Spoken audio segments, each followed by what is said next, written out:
Hi, it's Mark, and thank you for fishing with me today.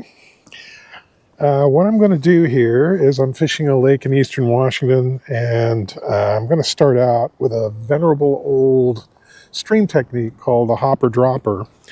Now, in deference to this being a lake, it's not going to be a hopper I'm using for my top fly. It's going to be a dragonfly. You can take a look at this guy. Tied him up last night. That'll be my indicator fly. It should also work as an attractor fly because there are dragonflies everywhere, and that might get more action than what I'm putting down as a dropper, which is a hare's ear. That's probably about a 16, and the reason I'm using that is because there are calabatus that come off, and it is that time of day, so I'll give this a shot and see how it goes. Let's go fishing.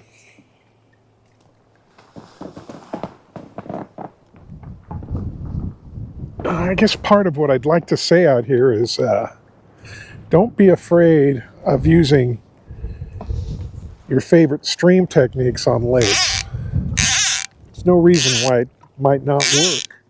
So if it's effective on streams, it can be effective on lakes. I'm not going to go too far out because I want to be able to see that.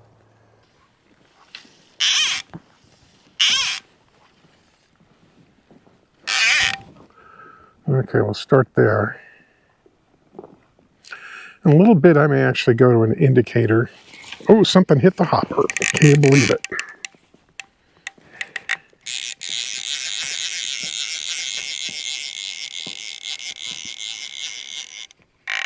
Yeah, I was thinking later on in the afternoon when it warms up and the hoppers get more active, if that hopper dropper would be the ticket. I did not think somebody would hit it at 9 in the morning, but they have.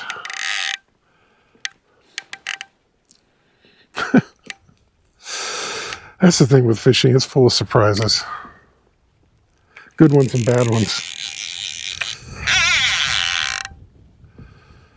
Oh.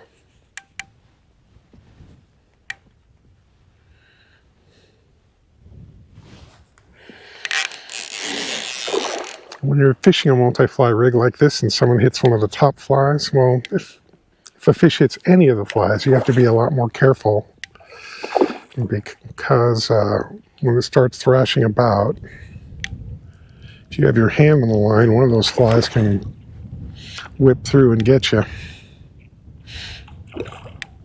So try not to touch anything until the fish is in the net.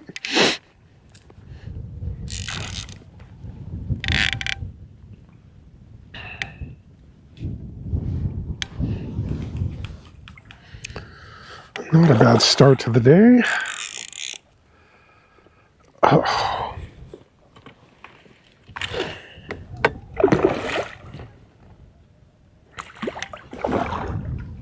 Oh.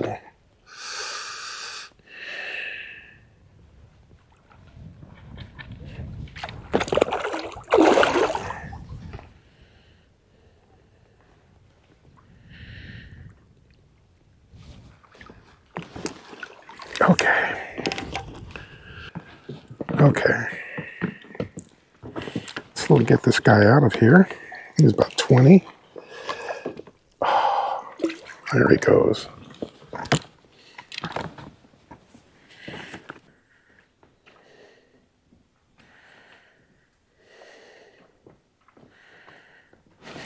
There's somebody.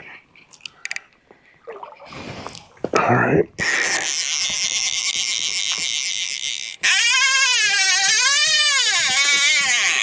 Wow, is he all the way over there?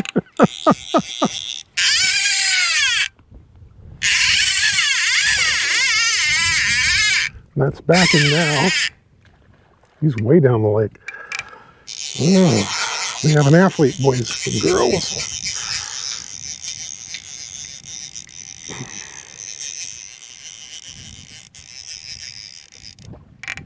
Oh, man, he's still out there a long ways.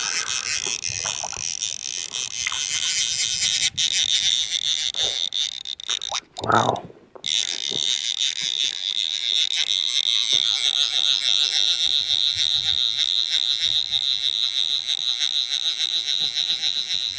I'll be interested to see which fly he took.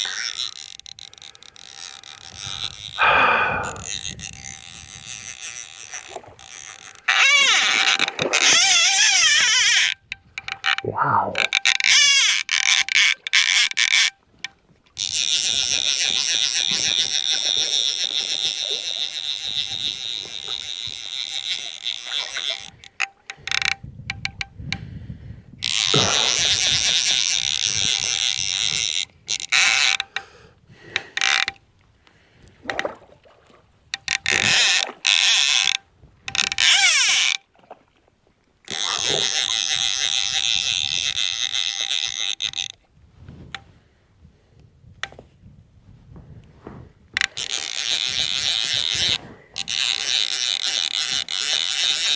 He's coming right at me.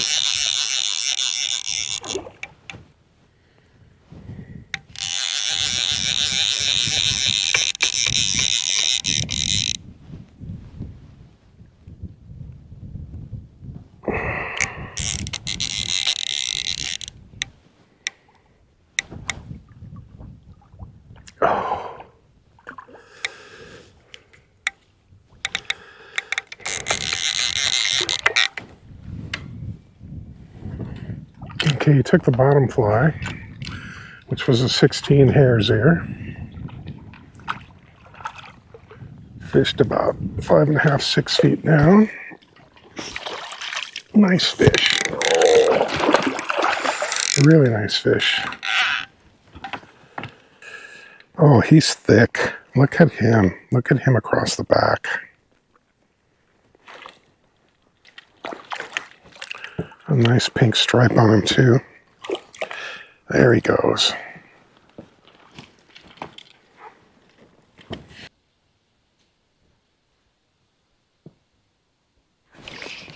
There's one.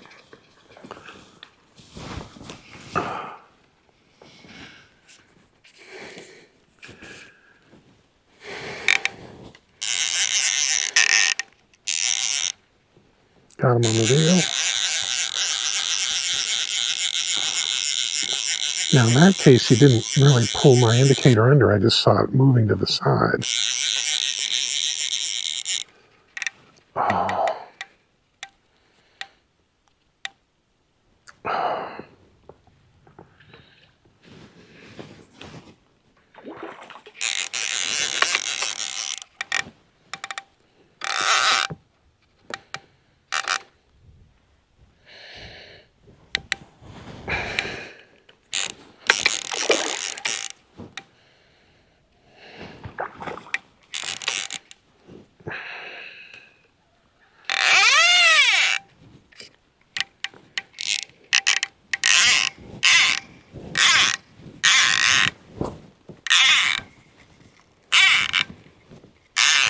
Okay. A little longer spool there.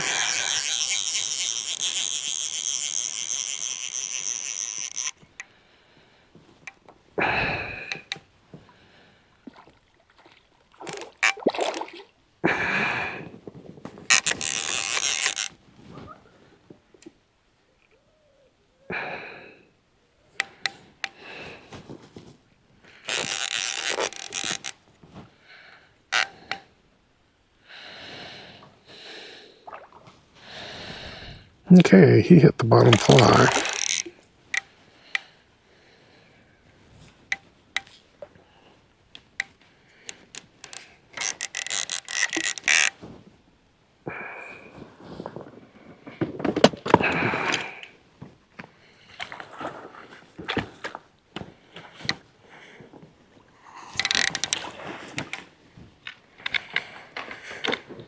Okay, let's get this guy out of here. See if he's ready to go.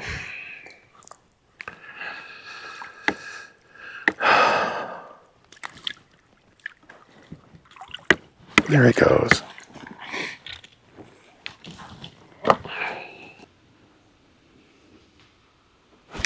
There's one.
Well, this guy took the hare's ear.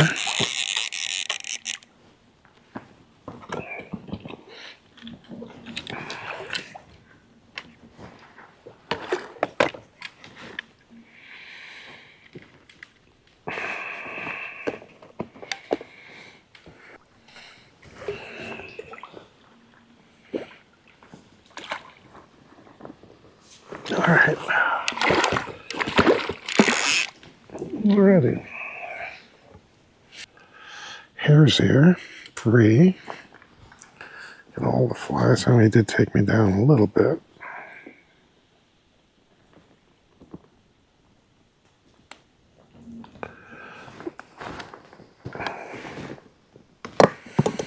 All right. There you go.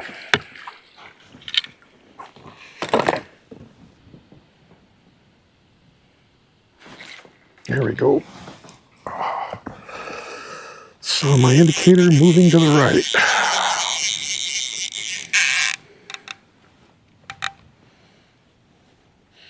Oh.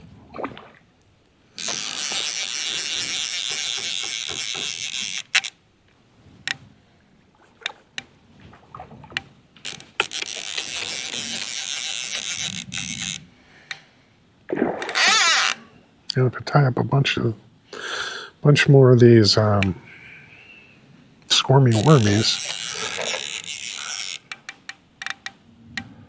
There it is.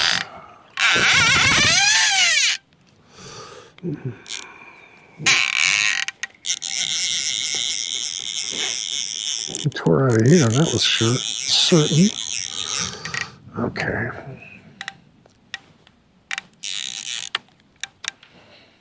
Oh.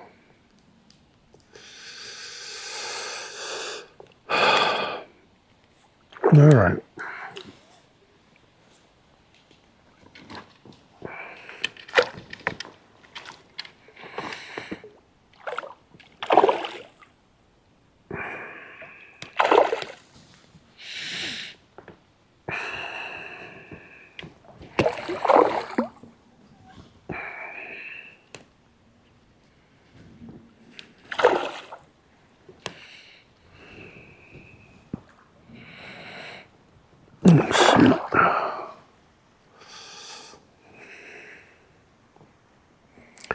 These cooler water temps have made the fish very feisty.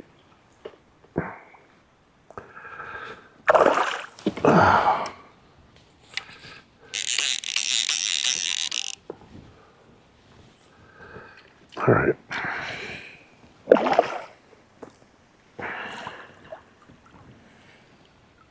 There we go. Okay, let's get him out of here. I think you can see the exit. He's got his jaw, his teeth caught in the net. There we go.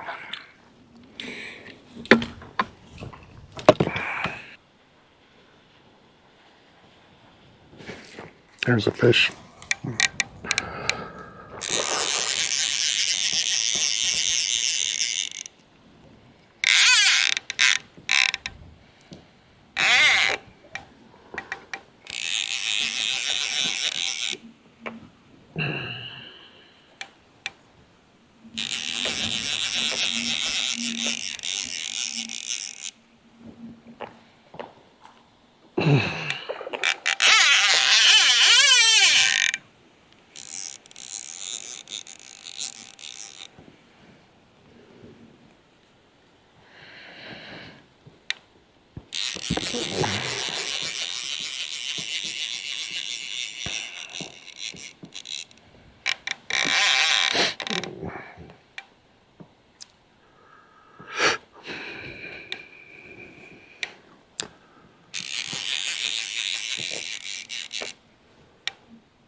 Mm.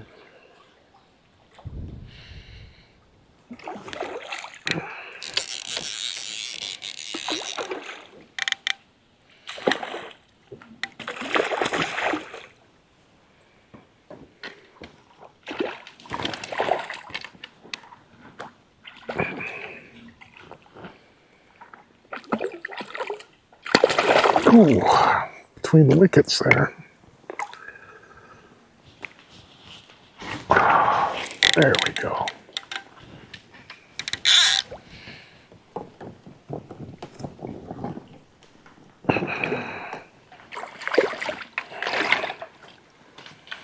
Get this guy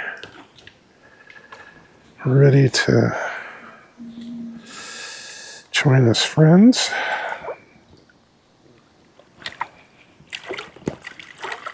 There he goes.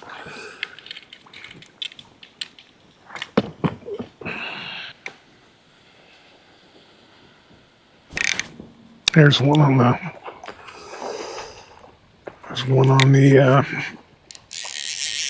Chernobyl ant.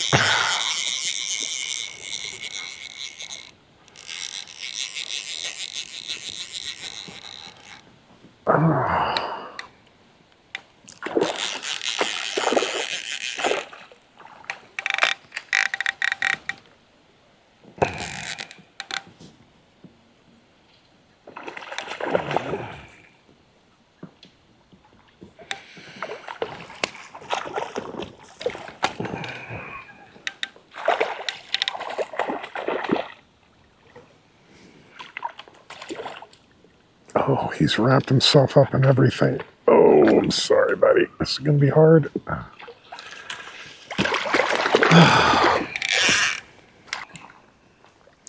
Let this guy go. Oh, there he goes. The wind in this little area has gotten a little gentler. There's a fish.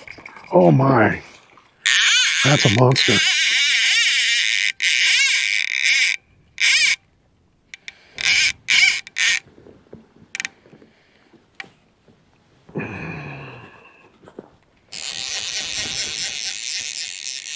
That is a monster. And now he's into backing.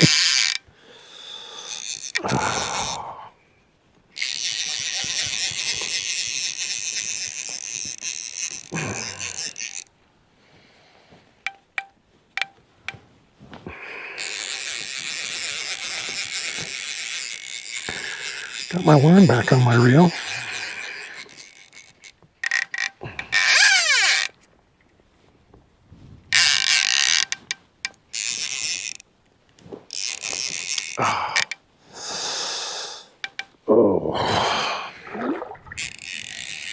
Oh shit. Looks like there's a tall stand. Let me get away from the bank a little bit. It looks like a stand of weeds right there that I don't want to get tangled in. Let me get up from the bank a bit.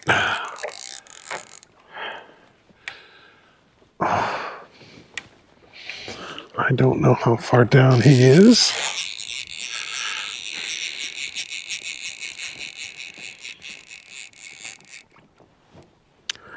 Oh shit. I think he was far enough down that he's in the weeds.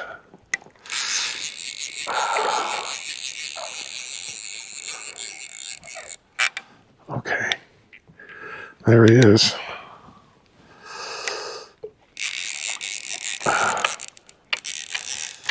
That is a good fish.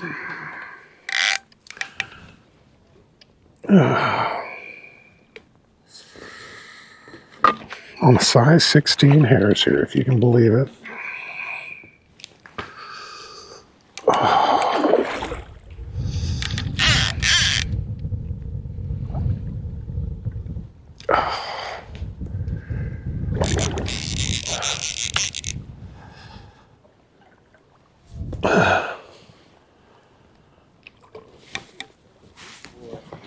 There we go.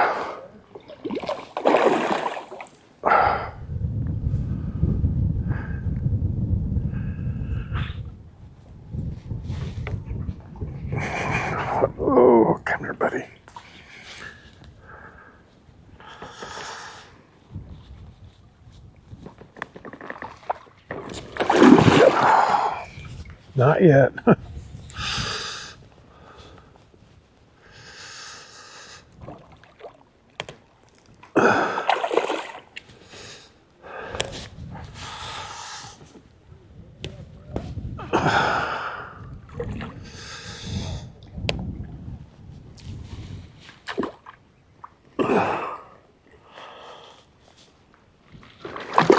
Okay. Alrighty.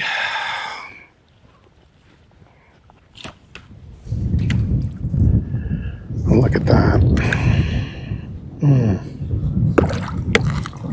There he goes. All right.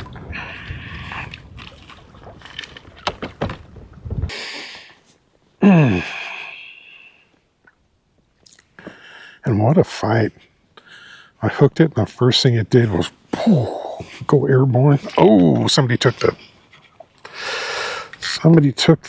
hopper.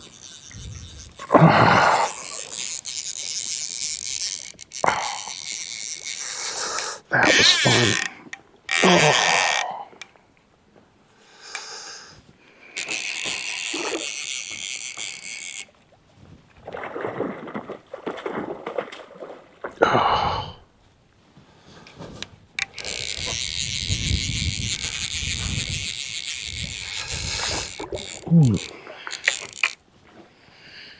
Ooh, I've got a log here. I don't know if I want him coming over that log. I'm trying to net him. Oh, he's a pretty good fish. Oh, don't get in the log, please.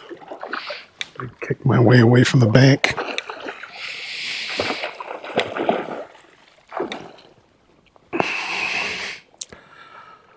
Okay. Get the net here. That is not a bad fish at all. Nowhere near as big as the one before him, but not bad. I love when you're fishing a hopper dropper when both ends of the rig are working, where they're hitting the hopper and they're hitting the dropper.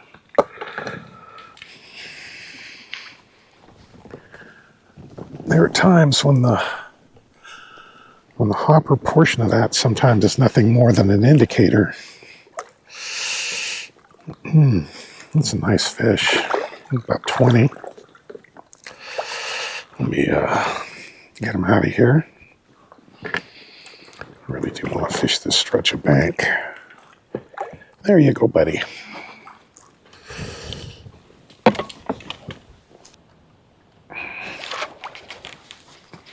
There was one on a dry. There you go. Good job. Isn't it fun on dries? Yep. I've got a hopper dropper going on.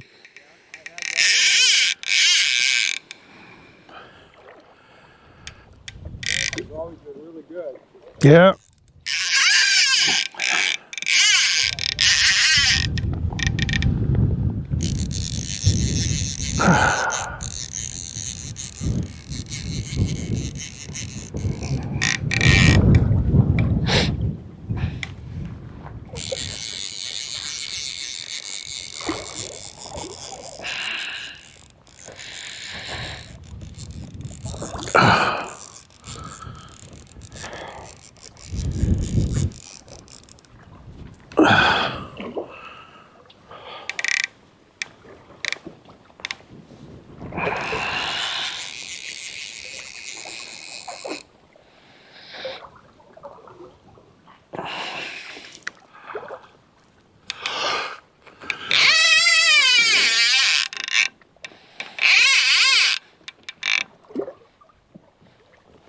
That's not my fish.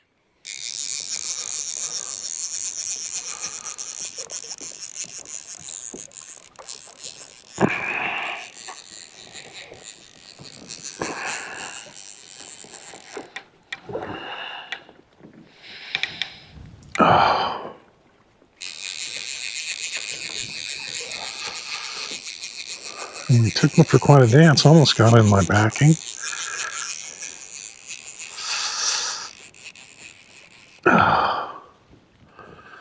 would like to see what he looks like.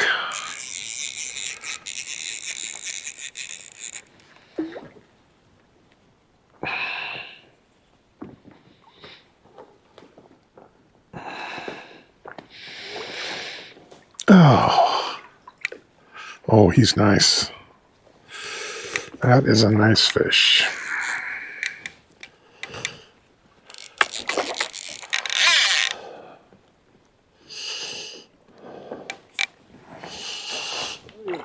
He's on your dropper.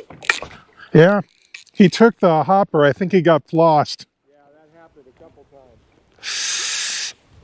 Ah, I had a really big, ugly hopper, and it was just absolutely mad. yeah. Oh. All right, that is a chunk of fish. All right, got us back in the hooks. I'll go with 22. Oh, well, maybe more, 23. Well, I'm getting going right into the bank. Ugh. There is a magical time in the fall that happens for fly fishermen on lakes where the water just cools down to the point where the lakes are fishable again, but hoppers are still around. You're near the end of hopper season.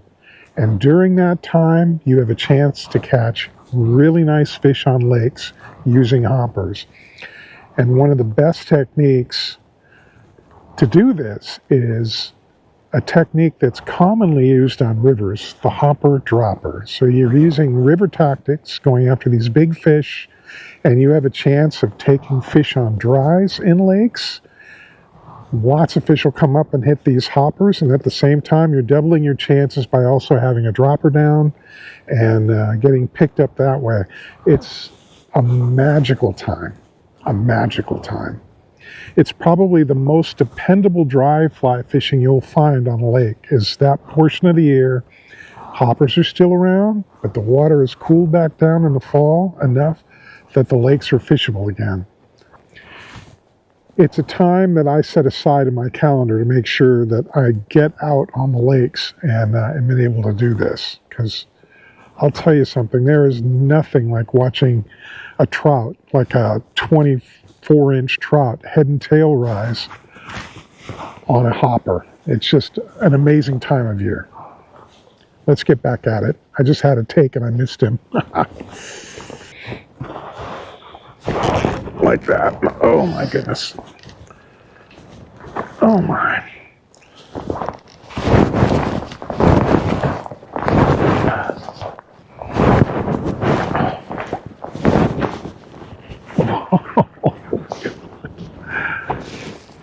Okay, get the anchor down. That is a bigger fish.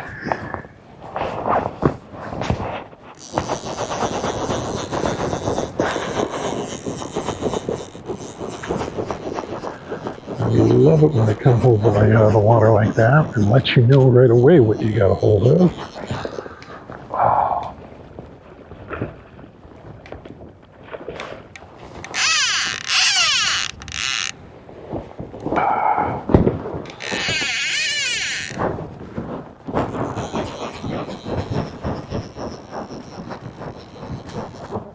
Oh.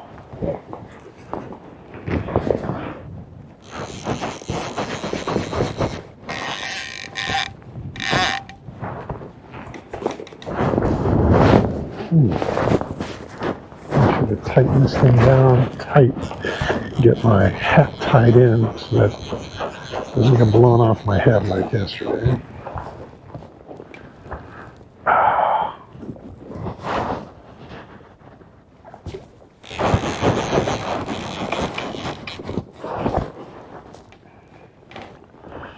Okay.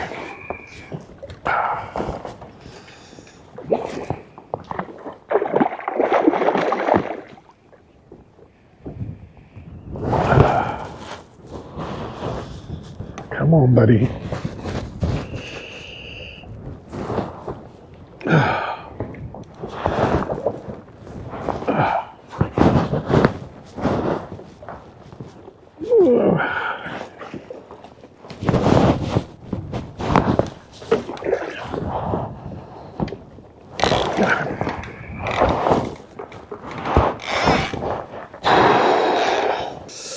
Probably 22, 23 inches. He's got his jaw caught in the net. Got to get that out of his mouth there. Come on, bud. Did it again. Happens when he opens his mouth.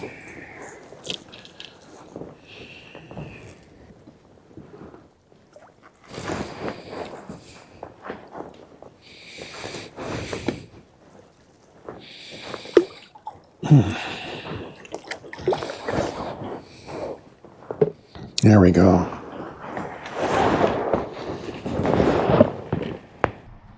Hi, Mark here. You've just watched me fish a hopper dropper on lakes, and now I'd like to take a minute or two to go over exactly how I tie this rig up. So I'm going to use fly line instead of monofilament, just to show you for demonstration purposes so you can follow this up. The first thing I'm going to tie is I'm going to show you the knot I use to tie my tippet to my fly through the eye of the hook. So I go through the eye of the hook. I create a simple overhand knot. Okay, now that simple overhand knot, you'll notice there's a hole in the middle. I'll refer to that as the hole. I pull the line, okay, it's gone around. I go, let's try it again. Okay, tied my overhand knot. I go back over this leg, go through the hole, and around the opposite way on the opposite leg, like this. Then I cinch that tight, and it makes a very strong, compact knot.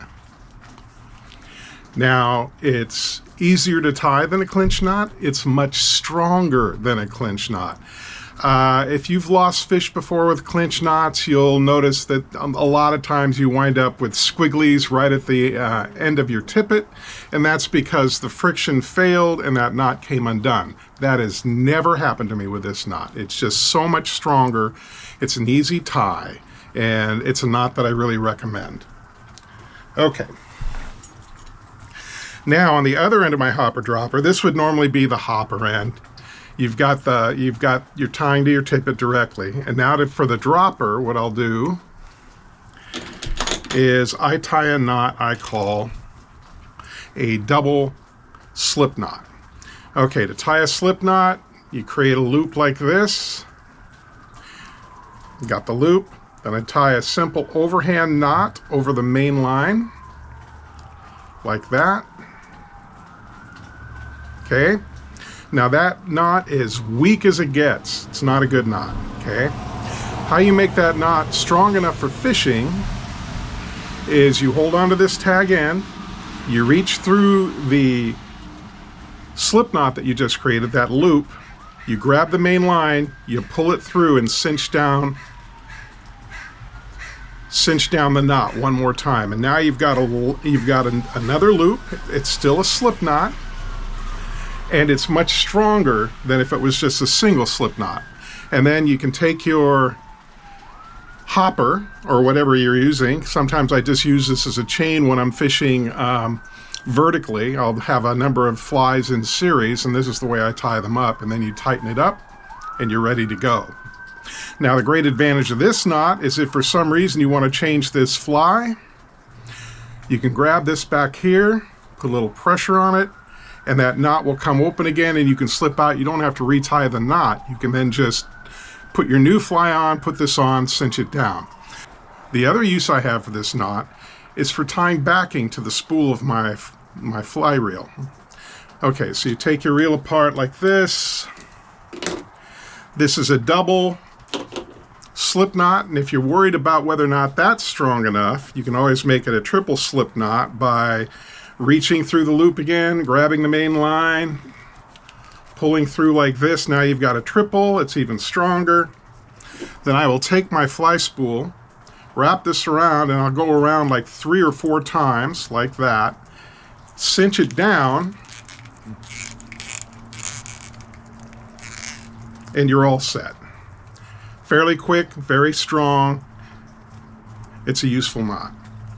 Okay, so I hope you enjoyed the video. I recommend The great thing about hopper dropper fishing is it's fun.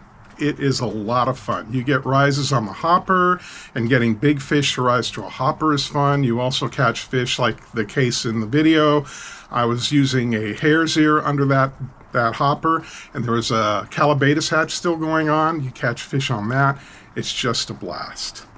Now, if you enjoyed the video, I'd appreciate it if you'd hit like.